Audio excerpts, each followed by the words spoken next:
Captain Jake Morrison stood on the bridge of the UES Horizon, watching the massive alien space station grow larger on the main screen. The station looked like a giant crystal flower floating in space, with long arms stretching out in all directions. Bright lights moved along its surface like glowing veins. "Beautiful, isn't it?" said Dr. Lisa Hayes as she joined him at the front of the bridge. She was the ship's chief scientist who studied alien life forms. Her blonde hair was pulled back in a tight ponytail, and her blue eyes sparkled with excitement. "It's impressive," Jake agreed. He was a tall man with short brown hair and serious green eyes. At 35, he had been a starship captain for 6 years. "But remember, we're here for business. Earth needs the trade deals these aliens can offer." Commander Nick Taylor walked up to them. He was the ship's security chief, a big man with black hair and dark eyes. "The Zephyrians have given us permission to dock. Their representative will meet us at Airlock 7. Amy Chen, the communications officer, turned from her station. "Captain, I'm getting a message from the station. They want to give us a full tour of their research facilities. They seem very proud of their work." Jake nodded. "Good. The more they show us, the better we can judge if they're trustworthy trade partners." He looked around the bridge. "Lisa, Nick, Amy, you're with me. Let's go meet our hosts." The docking went smoothly. The 4 humans walked through the clean white corridors of the alien station. Everything was much bigger than human size. The ceilings were high, and the doorways were wide enough for 3 people to walk through together. Their guide was waiting for them in a large room with walls that seemed to be made of living crystal. The alien was tall and thin, almost 8 feet high. Its skin looked like blue-green glass, and when it moved, lights flickered under its surface. It had 4 arms and large black eyes that never seemed to blink. "Welcome, humans," the alien said in perfect English, though its voice sounded like wind chimes. "I am lead researcher Vexathala. We are honored by your visit." Jake stepped forward. "Thank you for having us. I'm Captain Morrison. This is Dr. Hayes, Commander Taylor, and Officer Chen. We're excited to learn about your research." Vexathala's head tilted in what might have been a nod. "Yes, our research is very important. We study behavior patterns of different species across the galaxy. Come, I will show you our facilities." They walked through several large rooms filled with strange machines and computer screens, showing data that made no sense to the humans. Vexathala explained everything in the same calm, musical voice. The aliens seemed very smart and very organized. "Here we study how different species react to various situations," Vexathala said as they entered another white room. "We collect subjects from many worlds and observe their responses to controlled environments." Lisa frowned. "Subjects? You mean living beings?" "Of course. We cannot understand behavior without live specimens. This way, please." They followed the alien down a long hallway lined with doors. Through small windows in each door they could see different alien creatures. Some were sleeping, others were eating strange foods, and a few were playing with simple toys. "How do you get these creatures to cooperate?" Nick asked. His voice was careful, but Lisa could tell he was getting worried. "Cooperation is not required," Vexathala replied simply. "We take what we need for science." Jake and his team exchanged quick glances. This was starting to sound less like research and more like kidnapping. They turned a corner, and Lisa stopped walking.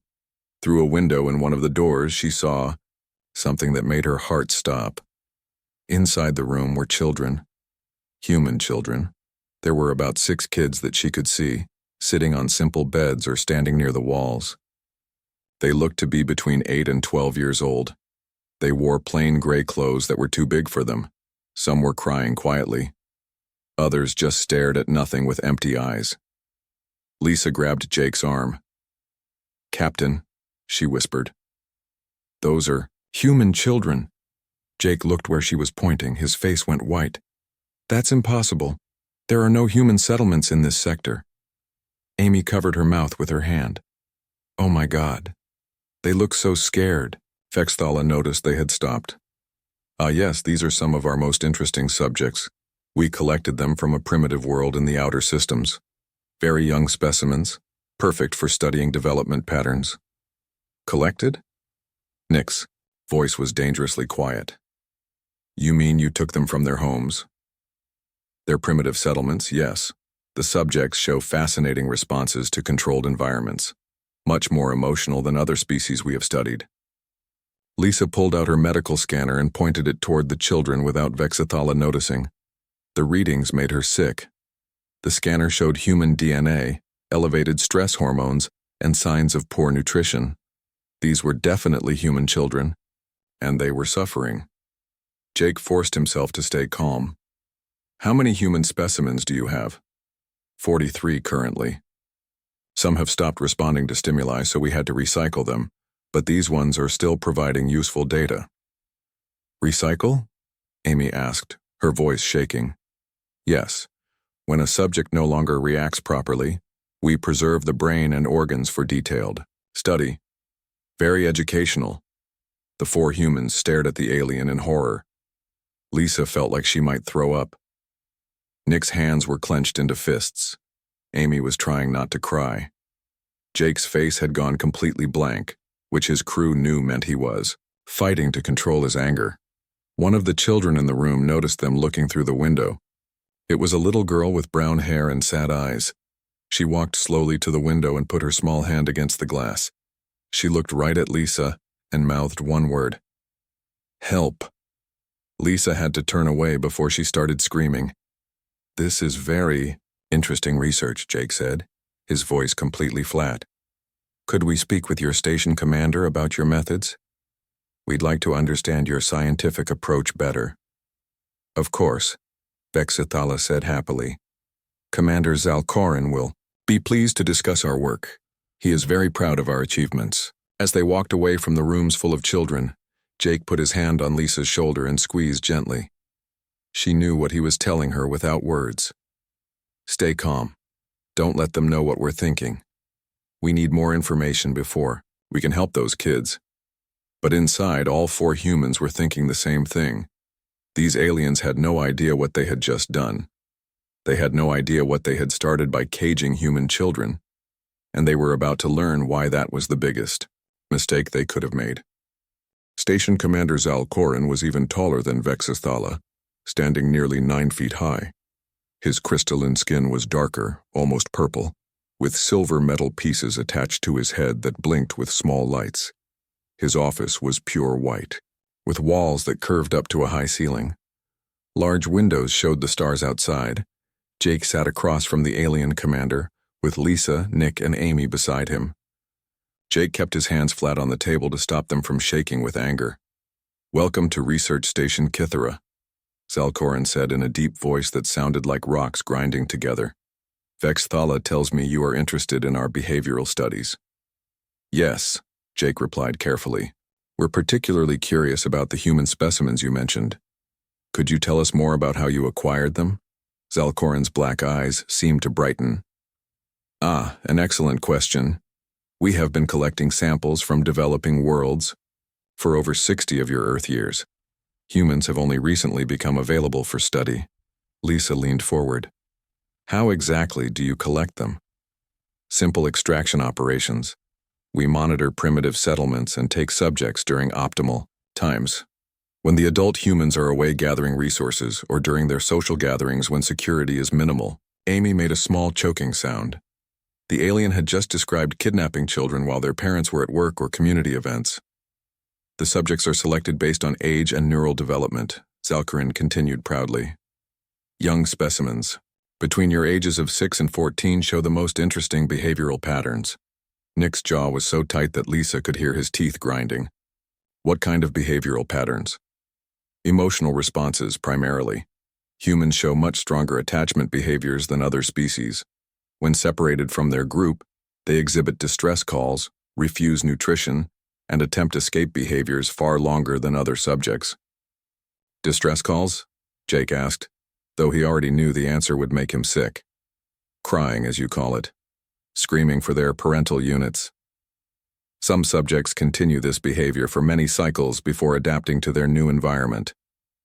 Lisa gripped her chair arm so hard her knuckles went white. And what happens to the ones who don't adapt? Zalkorin pulled up a holographic display that showed charts and graphs. Subjects who fail to respond to environmental controls within reasonable timeframes are recycled for biological study. We have learned much about human neural pathways this way. The display showed human brain scans, organ diagrams, and what looked like surgical notes. In one corner, Lisa could see containers holding preserved tissue samples. Recycled, Amy whispered. You mean killed. Termination is necessary when subjects no longer provide useful data. However, post-termination, analysis has been very valuable. Human emotional centers are quite complex compared to other species. Jake stared at the holographic brain floating in front of them. Some child had died so these aliens could study how human emotions worked. How many subjects have been recycled? He asked. 17 so far. Most showed interesting stress responses. Before termination, one specimen continued calling for its maternal unit even during the final procedures. Amy suddenly stood up. Excuse me, she said quickly, then rushed out of the room. They could hear her being sick in the hallway. Zalcorin tilted his head. Is your crew member ill? She's fine, Jake lied. Just tired from the long journey. You mentioned 43 current specimens. Where did you get them all? Various human settlements. We have found that taking multiple subjects from the same location provides better comparative data. Family units, as you call them, show particularly strong bonding behaviors. Lisa felt like ice water was running through her veins. You took families? Brothers and sisters? Yes. Sibling units display fascinating interaction patterns when separated. We can measure stress responses and behavioral changes in real time. Very educational. The alien showed them more data, including video recordings of children crying and calling out names. Lisa recognized words like mommy and I want to go home in the audio files. Nick leaned back in his chair and stared at the ceiling. His hands were shaking slightly. We have also discovered that human young show remarkable memory retention, Zalcorin continued. Even after extended periods, they remember their original environments and continue to express desire to return. Most unusual. Jake found his voice. What about their physical health? We provide adequate nutrition for survival. Physical comfort is not necessary for behavioral observation, so we maintain minimal environmental conditions. This actually enhances the data quality, as subjects show more pronounced emotional responses. The alien was describing systematic torture and murder of human children, and he sounded like he was discussing a science experiment with lab rats. Amy returned to the room, her face pale but determined. She sat down without saying anything. We are planning to expand the program, Zalcorin said happily. Human subjects provide such rich data that we want to collect more specimens, perhaps 100 more within the next cycle. 100 more children, Jake said. It wasn't a question. Yes. We have identified several more primitive human settlements that would provide excellent subjects. The younger the better, we have found. Lisa stood up so quickly her chair fell over. I need some air, she said, her voice tight. Of course. Vexthala can show you to the observation deck while I discuss trade arrangements with your captain. After Lisa left, Zalcorin turned back to Jake. Your species fascinates us, Captain Morrison. The emotional bonds you form are much stronger than we expected. Even adult humans show distress when we mention the subject specimens. Very curious behavior. Jake looked directly into the alien's black eyes. Yes, we do have strong emotional bonds, especially when it comes to our children. This is useful information for our research. Perhaps we could arrange to study some of your crew's emotional responses as well. Nick made a sound that was almost a growl. That won't be necessary, Jake said quietly.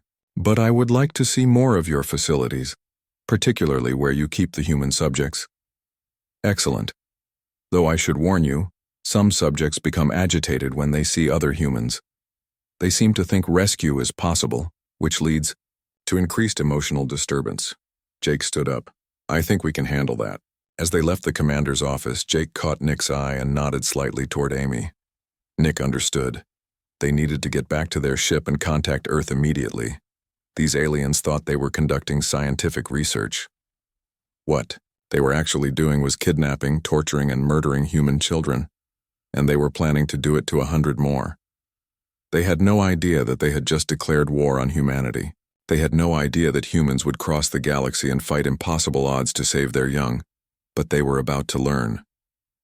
Jake walked calmly down the corridor, but inside his head, only one thought kept repeating. Those children are going. Home, all of them. And these aliens are going to pay for every tear, every nightmare, and every child who didn't survive to be rescued. The aliens thought they understood human behavior. They were wrong. They were about to get a very painful education. The moment the airlock sealed behind them, Jake dropped all pretense of diplomacy. His calm mask disappeared, replaced by cold fury that made his crew step back. Emergency meeting. Conference room. Now, he ordered, his voice like ice. Within minutes, the senior staff of the UES Horizon gathered around the table. Chief Engineer Ben Rodriguez was there, along with Tactical Officer Kate Williams, Lieutenant Sam Foster the pilot, and several others. Jake stood at the head of the table with Lisa, Nick, and Amy beside him. What I'm about to tell you will make you want to go back to that station and kill every alien on it, Jake began. But we need to be smart about this. Those children are depending on us to get this right. He told them everything. The systematic kidnapping, the torture disguised as research, the murdered children whose brains were preserved in jars. The aliens planned to take 100 more. Ben Rodriguez, a quiet man with graying hair, slammed his fist on the table. 43 kids, 17 dead, and they want more. Kate Williams was running weapon diagnostics on her tablet without even looking at it. Her fingers moved automatically while her mind processed what she'd heard. Captain, those energy barriers around the holding cells, I can overload them from here. They took families, Lisa said, her voice breaking. Brothers and sisters. They're studying how it hurts them to be separated. Sam Foster, barely 25 and usually cheerful, looked like he wanted to punch something. How long have they been doing this? Years, Amy answered. That little girl I saw looked like she'd been there a long time. She barely reacted when she saw us. Jake activated the quantum communication system. The image of Admiral Susan Blake appeared on the main screen. She was a tough woman in her 50s with short gray hair and steel gray eyes that had seen too much. Captain Morrison, you're early. How did the first contact go? Admiral, we have a code red situation. The Zephyrians are holding 43 human children as research subjects. They've killed 17 more. This is systematic kidnapping, torture, and murder. Admiral Blake's expression didn't change, but something dangerous flickered in her eyes. Confirmed human children? Dr. Hayes scanned them. Definitely human. Ages 8 to 12 approximately. They've been taking them from outer colonies during the parents' work shifts or community events. Current status of the children? Lisa stepped forward. Malnourished, psychologically traumatized, showing signs of long-term stress disorders. Some have been in captivity for over 2 years. Admiral, they're planning to take more. 100 more children. Admiral Blake was quiet for a long moment. When she spoke, her voice was deadly calm. Captain Morrison, you have new orders. Extract those children by any means necessary. If the Zephyrians interfere, consider it an act of war. Understood, Admiral. I'm dispatching Task Force 7 to your location. 37 ships, full combat load. They'll be there in 18 hours. Admiral, Jake said carefully, what if the Zephyrians have superior technology? Admiral Blake's smile was not pleasant.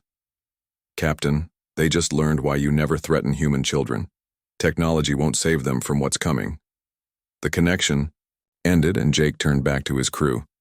Every face around the table showed the same expression, controlled rage. Ben, I need you to map every power system on that station. Find me ways to shut down their security without hurting the kids. Already on it, Captain.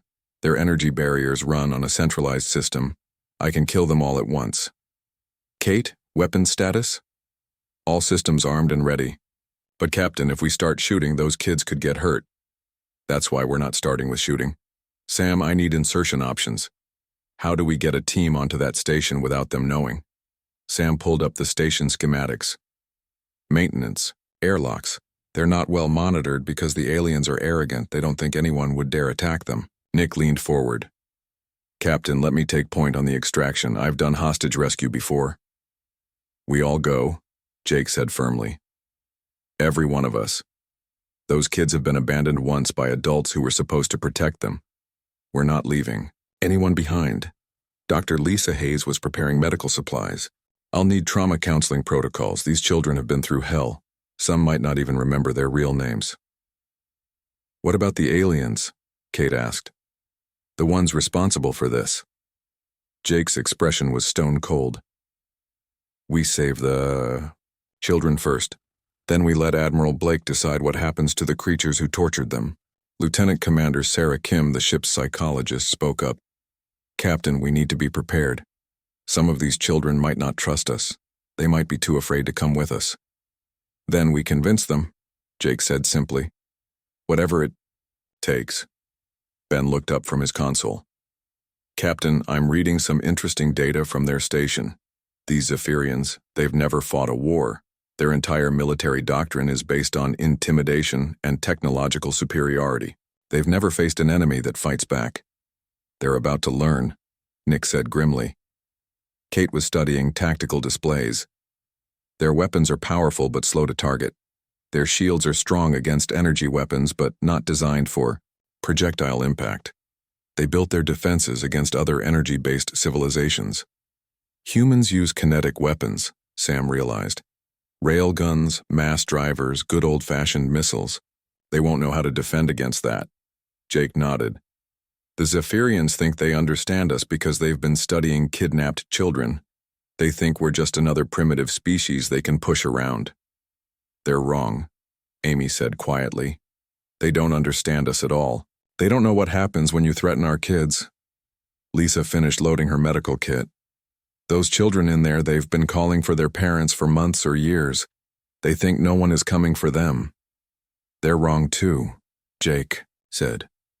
We're coming, and we're bringing friends. Ben pulled up a holographic display of the station. I've found the central power core. If we can get to it, I can shut down every energy barrier in the facility simultaneously. How long will that take? Nick asked. 30 seconds, once I'm at the console. Jake looked around the table at his crew. These people had volunteered for a peaceful exploration mission.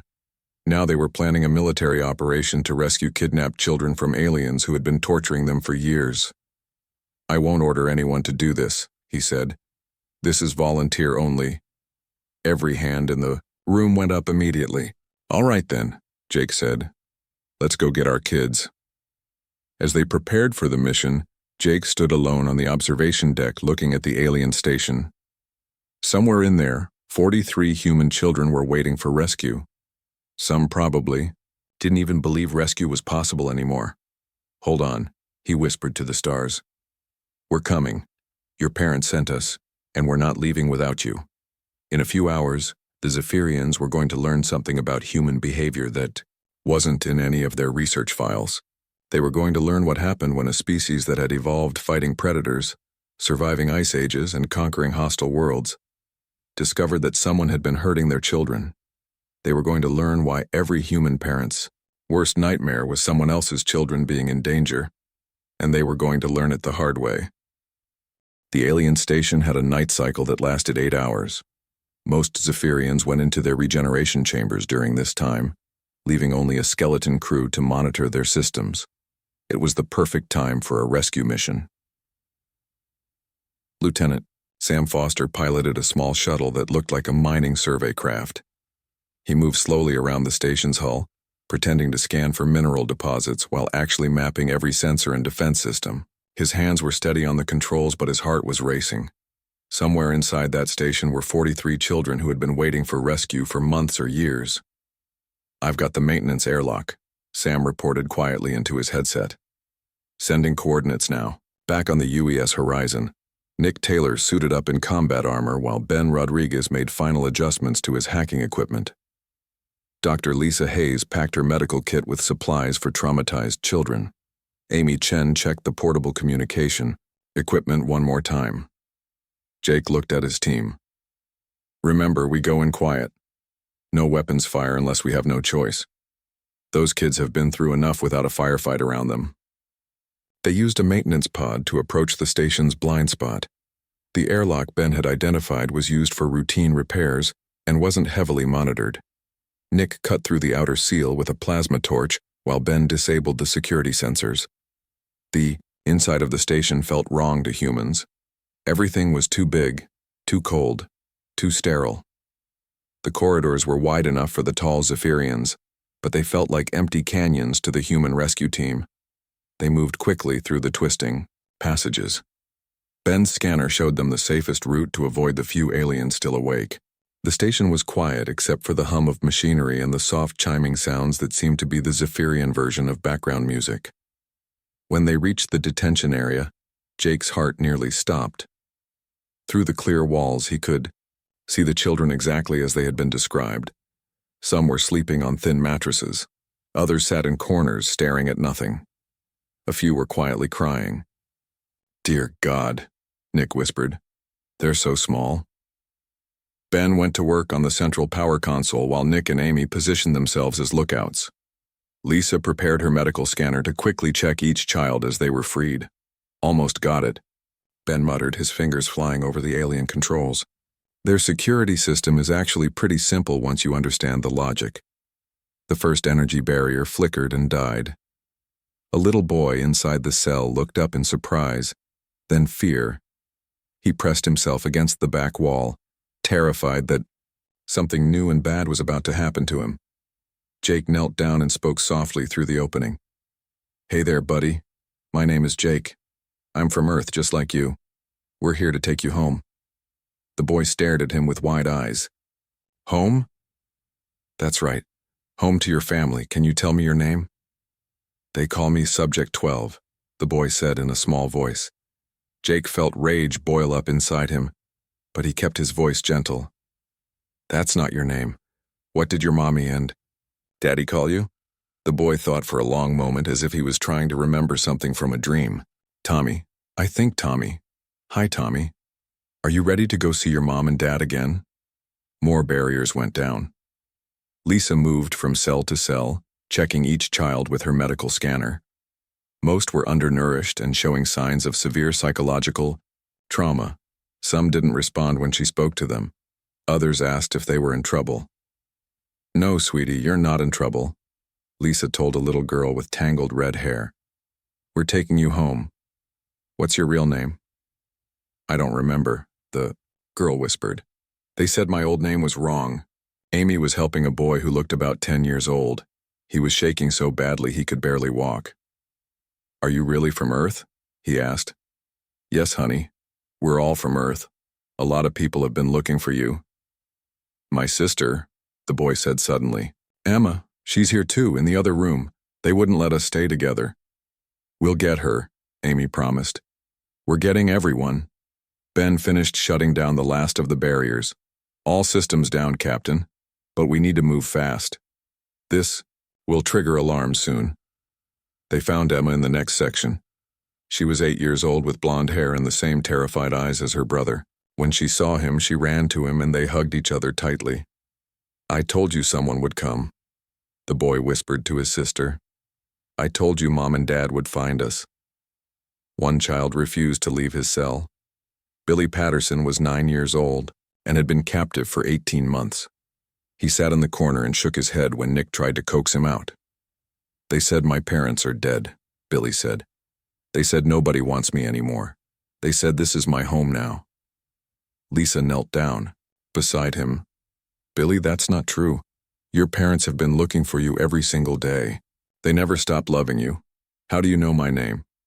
"Because your mom and dad told everyone your name. Everyone on Earth knows about Billy Patterson and how much his family loves him." Billy looked up at her with hope and fear fighting in his eyes. "Really? Really? And we're going to take you to them right now." Just as Lisa was helping Billy to his feet, alarms started blaring throughout the station. Red lights flashed and the melodic chiming was replaced by harsh warning sounds. "They know we're here," Nick said into his communicator. "Move, move, move." The children were frightened by the alarms and noise. Some started crying. Others froze up completely. The rescue team had to carry several of the smaller children while encouraging the others to keep moving. They were halfway to the maintenance airlock when Zalkoran's voice boomed through the station's communication system. Human intruders, you. We'll return our research subjects immediately. You are committing theft of valuable scientific specimens. Jake picked up little Tommy and spoke into his communicator. This is Captain Morrison. We're not stealing anything. We're taking our children home. Those subjects represent years of valuable research. Return them or face severe consequences. The only consequences here are for you, Jake replied. You kidnapped and tortured children. Did you really think nobody would come for them? They reached the maintenance airlock just as armed Zephyrian guards rounded the corner. The aliens were carrying energy weapons that glowed with blue light. You will stop, the lead guard commanded. Return the subjects to their containment area. Nick stepped between the guards and the children. Over my dead body. That can be arranged, the guard replied, raising his weapon. Amy was already in the maintenance pod with half the children. Come on, she called. We need to go now. Ben was helping the older children climb through the airlock while Lisa carried one of the smaller ones who had collapsed from stress and malnutrition. The Zephyrian guards moved closer. Jake realized they weren't going to make it. There were too many children and not enough time. Go, he told Nick. Get them to the ship. I'm not leaving you, Captain. That's an order. Those kids need to get home. Go. Nick hesitated for 1 second, then grabbed Billy and Emma and pushed them toward the airlock. Move! Everyone move! Jake turned to face the Zephyrian guards. Behind him, he could hear the children being loaded into the rescue pod. Some were crying. Others were asking if they were really going home. Yes, he said loud enough for all of them to hear. You're going home. All of you. The lead guard aimed his weapon at Jake. Last warning, human. Return the subjects. Jake looked the alien right in his black eyes. They're not subjects, they're children, and you should have thought about the consequences before you hurt them. The maintenance pod detached from the station with all 43 children safely aboard. Jake smiled as he heard Sam's voice over the communicator. All children secured and heading to the horizon. Captain, we've got incoming human ships on long-range sensors. Lots of them. Jake's smile got wider. Did you hear that? He asked the Zephyrian guards. That's the sound of every human parent's worst nightmare coming true. You heard our kids. Now you get to meet their parents. The guards looked confused. They didn't understand what he meant, but they were about to learn. Jake made it back to the UES horizon, just as the last of the rescued children were being taken to the medical bay. Dr. Hayes and her team were working quickly to treat malnutrition, injuries, and trauma. The sounds of children crying filled the corridors, but now they were tears of relief instead of despair. In the medical bay, Jake watched as little Tommy was reunited with a recording of his parents that Amy had brought up from the ship's database. The boy's face lit up when he heard his mother's voice saying his real name. See? Jake told him. Your mom and dad never forgot you. Emma and her brother sat together on one medical bed holding hands and refusing to let go. Billy Patterson kept asking if it was really true that his parents were alive. Lisa showed him pictures from Earth's databases until he finally believed. But the reunion was interrupted by an incoming message from the Zephyrian station. Commander Zalkoran's face appeared on the main screen, his crystalline features twisted with anger. Captain Morrison, you have committed an act of theft and sabotage. Return our research subjects immediately or we will destroy your ship. Jake stood in front of the screen with his arms crossed. Behind him, 43 human children were getting medical treatment and comfort for the first time in months or years. Let me be very clear about something, Jake said in a voice like ice. They are not your research subjects, they are human children. They have names, families, and people who love them, and you're not getting them back. You do not understand the value of our research. These specimens represent years of valuable data. What I understand is that you kidnapped children from their families. You tortured them. You murdered 17 of them, and you were planning to do it to more. Zalkoran's head tilted in confusion. Torture? We simply observed their responses to controlled stimuli. This is standard scientific procedure. Standard? Jake's voice rose. You kept children in cages, you starved them. You made them watch while you killed other children. You told them their parents were dead and nobody was coming for them. Emotional manipulation is necessary for proper behavioral study. Jake stared at the alien in disbelief. They really didn't understand what they had done wrong. To them, human children were just lab animals. You have exactly 1 hour to surrender unconditionally, Jake said. Or you're going to learn why humans are considered dangerous when our young are threatened. Zalcorin made a sound that might have been laughter. Dangerous? You have one small ship. We have 12 warships and the most advanced technology in this sector. You will return the subjects or be destroyed. Look at your long-range sensors, Jake said calmly. On the tactical display, 12 Zephyrian ships moved into attack formation around the research station. They were large, gleaming vessels with advanced energy weapons and powerful shields. Then space began to shimmer. One by one, human warships uncloaked around the alien fleet. 37 ships appeared as if from nowhere, their hulls scarred by battles across the galaxy. These were ships built by a species that had been fighting for survival since they first looked up at the stars. Admiral Blake's voice cut through all communication channels. This is Admiral Susan Blake of the United Earth Fleet. You are surrounded and outgunned. You have committed acts of war against humanity by kidnapping, torturing, and murdering our children. On the view screen, Zalcorin's confidence began to crack. This is impossible. Our intelligence indicated humans had limited naval capabilities. Your intelligence was wrong, Admiral Blake continued. You have 60 seconds to surrender all personnel responsible for crimes against human children. Refuse, and we will demonstrate why every species in the galaxy knows not to threaten our young. Zalcorin tried to sound commanding. We are a scientifically advanced civilization. We demand to negotiate these terms through proper diplomatic channels. Admiral Blake's response was swift and final. The time for diplomation ended the moment you put the first human child in a cage. 50 seconds. Jake watched as the Zephyrian ships tried to form a defensive formation.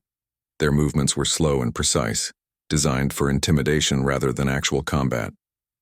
The human ships moved like predators, fast and aggressive, taking positions that would maximize damage while minimizing their own exposure. Admiral, Zalcorin said, his musical voice now high with panic. Surely we can reach some agreement. Our research has value to your species as well. 30 seconds, was Blake's only response. The Zephyrians opened fire first, their energy weapons creating beautiful streams of blue light that struck the human ship's shields. The weapons were powerful, but they were designed to disable rather than destroy, meant to capture ships intact for study. The humans fired back with kinetic weapons that the Zephyrians had never encountered. Railgun projectiles moving at incredible speed punched through alien shields like they were paper. Missile salvos overwhelmed their point defenses. Particle beam weapons carved through their hulls. The battle was devastating but brief. The Zephyrian ships had been built by a species that had never known real war. The human ships were built by survivors who had learned that the universe was a dangerous place where only the strong protected the weak. Within 10 minutes, the alien fleet was disabled or destroyed. The research station's weapons were offline, its shields down, its communication arrays destroyed. Admiral Blake's final message was broadcast on all frequencies, so every species in the sector would hear it. Let this be a warning to anyone who thinks human children are acceptable targets. We will cross the galaxy to find them. We will fight impossible odds to save them, and we will show no mercy to those who hurt them. Jake returned to the medical bay where the children were being cared for. Most of them were sleeping now, finally safe for the first time in months or years. Dr. Hayes was sitting beside little Emma reading her a story from Earth. How are they? Jake asked quietly. Physically, they'll recover, Lisa said. The psychological trauma will take longer, but they're strong. They survived this long. Billy Patterson woke up and looked around the medical bay in confusion. For a moment, fear crossed his face as if he thought he was back in the alien prison.